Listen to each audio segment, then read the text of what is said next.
1970లో దివంగత నాయకులు శ్రీ తమనంపల్లి అమృతరావు గారి ఆమరణ నిరాహార దీక్ష, విశాఖ ఉక్కు ఆంధ్రుల హక్కు అంటూ సాగిన పోరాటంలో ఉమ్మడి రాష్ట్రం నలుమూలల నుండి 32 మంది ఆత్మ బలిదానాలతో రైతులు, నాటి జమీందారుల వేలాది ఎకరాల భూముల త్యాగాల ఫలితంగా ఉమ్మడి ఆంధ్రప్రదేశ్ యువత ఆకాంక్షలు వారి భవిష్యత్తుకు బాటలు వేస్తూ అప్పటి ప్రధాని శ్రీమతి ఇందిరాగాంధీ గారు విశాఖ ఉక్కు పరిశ్రమను ప్రకటించారు.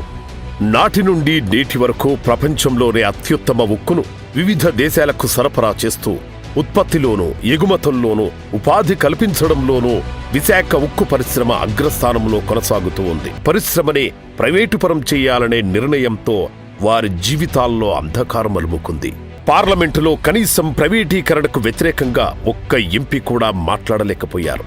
కనీసం ప్లకార్డైనా పట్టుకుని రాష్ట్రం తరపున గొంతెత్తమని జనసేనాని శ్రీ పవన్ కళ్యాణ్ గారు సూచిస్తే కనీసం ప్లకార్డు కూడా పట్టుకోలేని స్థితిలో రాష్ట్ర ఎంపీలు ఉండటం దురదృష్టకరం.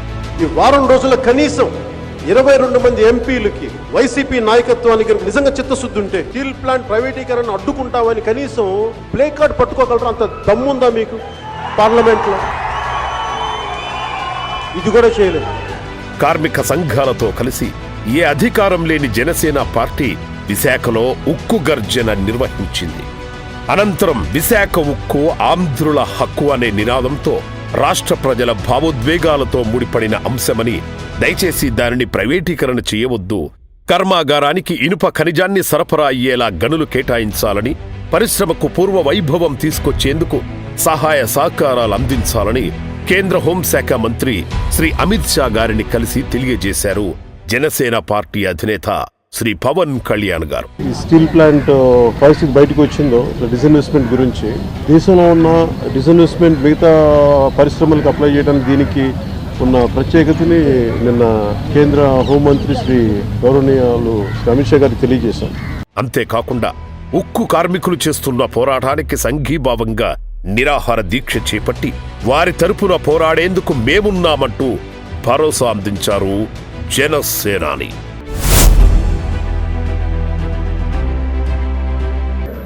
ఇది మొన్న కూడా కార్మిక సంఘాల నాయకులతో కూర్చున్నప్పుడు ఇదే నివేదిక, ఇదే అభ్యర్థన ఇచ్చారు. ఇది ప్రైవేటీకరణ చేయకూడదంటే మీరు ఎంత కమిటెడ్గా ఉన్నారో మేము అంతే కమిటెడ్గా ఉన్నాం. 2021 డిసెంబర్లో, ఫిబ్రవరిలో మేము అమిత్ షా గారిని కలిసాం. అధ్యక్ష, హోంమంత్రి అమిత్ షా గారిని కలిసి వారికి నేను ఇచ్చింది కూడా ఏంటంటే, ఇది మాకు చాలా భావోద్వేగాలతో కూడింది, చాలా త్యాగాలతో కూడింది, దయచేసి దీన్ని ఎట్టి పరిస్థితుల్లో ప్రైవేటీకరణ చేయకండి అని చెప్పాను. అధ్యక్ష, when it comes to Vizag steel plant, we are extremely committed not to privatize. ఇది మా అందరి కమిట్మెంట్. అధ్యక్ష, ప్రతిసారి నేను కార్మిక సంఘాలతో కూడా ప్రత్యేకించి ఈ మధ్యన ఒక 4 రోజుల క్రితం కూడా మాట్లాడడం జరిగింది. అధ్యక్ష, వాళ్ళు కూర్చోబెట్టి దానికి సంబంధించి మీరు ఒక సమగ్రమైన ఒక కార్యాచరణ ఇవ్వండి మాకు.